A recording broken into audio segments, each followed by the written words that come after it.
Guys, কেমন আছো তোমরা সবাই? আশা করি তোমরা অনেক বেশি ভালো আছো, আর আমি অনেক বেশি ভালো আছি। আজকে হচ্ছে কালী পুজোর পরের দিন। আজকে আমি ভাবছিলাম যে বেরোবো, কারণ হচ্ছে অনেক দিন হয়ে গেল যে বাড়ির থেকে বেরোই না। আর কালী পূজাতে তো আমি দেখিই না, মানে কালী পুজোর প্যান্ডেল সে মনে হয় 2-3 বছর হয়েই গেছে আমি কালী পুজোতে পূজা দেখি না। তো এবার ভাবলাম যে না, আজকে আমি দেখবই। তো এই জন্য একটু বাইরে গিয়ে দেখলাম যে বৃষ্টিটা কেমন হচ্ছে, কারণ আমাদের এখানে তো বৃষ্টি হচ্ছে হালকা হালকা। তো তারপরে ভাবলাম যে একটুখানি বাজি ফুটাবো। আমি তো বাজিতে প্রচন্ড ভয় পাই, তাই এই রং মশলা আর এই যে তারাবাতি এটাই ফুটাচ্ছি। আর এখানে হ্যাপিকেও নিয়ে এসেছি যে হ্যাপি যদি একটু ভয় মানে একটু মজা করে বা একটুখানি খুশি হয়, কিন্তু ও দেখি ভয় পাচ্ছে। তো এর জন্য একটা ফুটাচ্ছিলাম, ওই একটাটাও বন্ধ করে দিয়ে হ্যাপিকে ঘরে নিয়ে আসলাম। আর এখানে এত চকলেট বোম ফুটাচ্ছে, তো এত আওয়াজ কি বলবো। আমি এর জন্য সব দরজা জানলা বন্ধ করে দিয়েছি। আর হ্যাপি তো সেই ওই বারান্দাতে বসে আছে, মানে ও ভাবছে যে কোথায় গেলে আওয়াজটা কম পাবে। একবার খাটের নিচে, মানে যেখানে পারছে সেখানে, টেবিলের নিচে। আর দেখো এখানে ও কিভাবে দেখছে। হ্যাপি মনে ভাবছে যে এখানে তো বারান্দাটা মানে অন্ধকার, এখানে যদি আমি দাঁড়াই এখানে মনে হয় আমি আওয়াজটা একটু কম পাবো। আর আমি না আজকে অর্ডার করেছিলাম হচ্ছে মোমো, ফ্রাই মোমো আর হচ্ছে স্টিম মোমো। স্টিম মোমো 5টাই ছিল আর ফ্রাইড মোমো 10টা ছিল। তো এখানে অর্ডার করছি, কিন্তু অর্ডার করার পর আমি খেতে পারিনি, কারণ হচ্ছে মোমোগুলো একদমই ভালো ছিল না। তো যাই হোক, ভেজ মোমোই অর্ডার করেছি, কয়েকটা খেয়েছি আর বাকিগুলো মা খেয়েছে আর বাকিগুলো ফেলে দেওয়া হয়েছে। আর এখানে যে স্যুপটা দিয়েছিলেন, এই স্যুপটা খেতে খুব টেস্টি ছিল, মানে নর্মাল চিকেন স্যুপও না, এমনি নর্মাল স্যুপ, কিন্তু এই স্যুপটা খেতে এতটাই টেস্টি ছিল কি বলবো। তারপর এখন বাজে প্রায় হচ্ছে ঘড়ি কাটাতে 7টা, আর আমি রেডি হয়ে গেছি। আর এখানে চলে আসে মাম আর হচ্ছে রাই। আজকে হচ্ছে মামের বার্থডে ছিল, আর মাম হচ্ছে হ্যাপিকে দেখতে আসছিল, কারণ ওরা কয়েকদিন পরেই চলে যাবে। তো এইদিকে আমি ভিডিও করছিলাম, আর দেখো হ্যাপি কিভাবে কোলে উঠে পড়েছে। মানে ও মামকে এত ভালোবাসে, ও না এখনো অবধি ভুলতে পারিনি। মানে ছোটবেলায় তো মাম ওর সাথে অনেক থেকেছে, তাই এখনো মানে হ্যাপি যদি মামকে দেখে এখনো সেই কোলে উঠে পড়ে। আর এখানে আমি রেডি হয়ে গেছি, আর এটা হচ্ছে আমার পূজার ড্রেস। তো এটাই পরেছি। আর যে এই কানেরটার সাথে এই ড্রেসটা একদম ম্যাচ খায়নি। আবার আসবি। হ্যাঁ, টাটা। টাটা। আর আমি রেডি হয়ে একবারে বেরিয়ে গেছি। আর দেখো, আবার সত্যি কথা বলতে চুলটা ভাবছিলাম যে বাঁধবো, তারপর ভাবলাম যে না থাক, আজকে ছাড়াই থাক, কারণ আমি তো চুল ছাড়া একদমই পছন্দ করি না।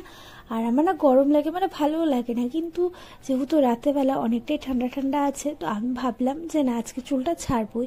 তো এদিকে আমরা যাচ্ছি। প্রথমে ভাবছিলাম যে আমাদের এখানে যে জংশনে সব থেকে বড় পূজাটা, ডিআরএমের পূজাটা, ওটাই দেখবো। দেখার পর তারপর সব পুজো দেখবো। প্রায় এখন বাজে হচ্ছে 8টার মতো। আর এই যে ডিআরএমের পুজোটা আছে না, এটা আগে বন্ধ ছিল, মানে গত অনেক বছর বন্ধ ছিল। 1 বছর হলো শুরু হয়েছে, আর এই বছর নিয়ে 2 বছর। আগে হতো, আগে অনেক বড় হতো। তো একটা দুর্ঘটনাবশত একটা মানে দুর্ঘটনা হয়েছিল ওইটাতে, তো পুজোটা আবার বন্ধ হয়ে গেছে, কিন্তু এখন আবার চালু হয়েছে। তো আমি তো দেখিনি, তো আমি ভাবলাম যে না আজকে এটাই ফার্স্টে দেখবো, তারপর অন্যান্য পুজোগুলো দেখবো। আর এখানে এত ভিড় মানে ভাবার মতো না। আর সত্যি কথা বলতে এত ভিড় যদি আমি আগের থেকে জানতাম তাহলে আমি কোনো দিন আসতাম না। মানে আমার শরীর খারাপ হয়ে গেছে। আর এখন বাজে প্রায় এই 8:30টার মতো, আমি এসেছি 8টার সময়। আর জানো বাড়িতে কখন গিয়েছি? প্রায় 11:30টার সময়। শুধুমাত্র একটা পুজো দেখেছি, মানে ঢুকতেই না হলেও 3 ঘন্টা 3.5 ঘন্টা লেগেছে। মানে এত ভিড় না, মানে আমি ভাবতে পারিনি। আর সত্যি কথা বলতে ইচ্ছা করছিল যে বাড়ি চলে যাই, কিন্তু পিছন দিক দিয়ে যে যাব ওখানেও সেই ভিড়। আর আমার এত ভিড় একদম শরীর মানে সহ্য হয় না, আমার শরীর খুব খারাপ হয়ে যাচ্ছিল, নিঃশ্বাস নিতে অসুবিধা হচ্ছিল, মানে কি বলবো। আর ভিতরে ঢুকেছি, ভিতরে ঢুকে দেখি এখানে লাইন, তারপর এত কাদা, মানে কি বলবো, মানে খুব কাদা আর এত বাজে গন্ধ। মানে আমি এসে ভাবছি যে আমি আর কোনো দিন আসবো না, কোনো দিন না। এমন না যে আজকে বৃষ্টি হয়েছে, কালকে হয়েছিল, বাট খুব বাজে, মানে খুব বাজে লাগছে মানে ঢোকার জায়গাটা। তারপর যাই হোক ভিতরে ঢুকেছি। এবার ভিতরে ঢুকে দেখলাম যে খুব সুন্দর করেছে, কিন্তু বেশিক্ষণ একদম থাকতে পারিনি, মানে ওই 1 মিনিটের মতো। ভিতরে একদম থাকতেই দিচ্ছিল না, মানে এত খারাপ লাগছিল, এত দূর এতক্ষণ মানে আমরা ওয়েট করার পর আসার পর একটা ফটোও তুলতে পারিনি। শুধুমাত্র মানে কি বলবো, বাউন্সারগুলো বারবার বলছিল যে চলে যাও, মানে 1 মিনিটও মানে থাকতে দিচ্ছিল না। তাই ঠোন এত খারাপ হয়ে গেছে, মানে কি বলবো, সত্যি কথা বলতে আমার মুড খুব খারাপ হয়ে গেছে। আর এত গরম লাগছিল ভিতরে, মানে কি বলবো। আর দেখো এই যে কালী ঠাকুরটা এত সুন্দর, মানে কি বলবো। সত্যি কথা বলতে ভিড় যদি না থাকতো আমি হয়তো বা এখানে অনেকক্ষণই দাঁড়াতাম, কিন্তু এত ভিড় আর বের করে দিচ্ছিল যেহেতু, তাই ওই খুব বেশি হলে 1-2 মিনিট থেকেছি, এর থেকে বেশি থাকিনি। আর উপরে কাজগুলো এত সুন্দর করেছে, মানে এত নিখুঁত, মানে খুব ভাল লাগছে। কিন্তু এই যে ঢুকার জায়গাটা এটাই খুব বাজে লাগছে, আর কিচ্ছু না, ভেতরটা খুব সুন্দর। আর এইদিকে যাই হোক তারপর আমরা বের হয়েছি।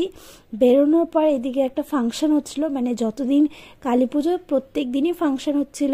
আজকেও একটা আর্টিস্ট এসেছে, কিন্তু আর্টিস্টটা খুব বাজে গান করছে। আমি জানি এভাবে অপমান করা উচিত না। কালী পূজার সময় মানে এত বাজে বাজে গান করছিল, মানে কি বলবো, আমার তো খুব হাসিই পাচ্ছিল। আর দেখো আমাদের এখানে যেহেতু রাম মন্দির করেছে, তাই আমাদের কিন্তু এখানে প্রচুর সাইডে সাইডে রাম ঠাকুরের মূর্তিগুলো আছে। আর এখানে দেখো রাম ঠাকুরের মূর্তিটা কত সুন্দর লাগছে, মানে এত ভাল লাগছিল যে কি বলবো। আর এখন প্রায় বাড়ি আসার সময় হয়ে গেছে। আর আসার সময় ভাবছিলাম যে একটা ফটো তুলবো, কিন্তু এত ভিড় মানে এখানে থাকতেই দিচ্ছিল না, তাই মুখটা খুব খারাপ হয়ে গেছিলো, তাই আমি একটা ফটোও তুলতে পারিনি। যাই হোক ভিডিওটা যদি ভালো লাগে তাহলে অবশ্যই লাইক শেয়ার সাবস্ক্রাইব করে দিও। ভিডিও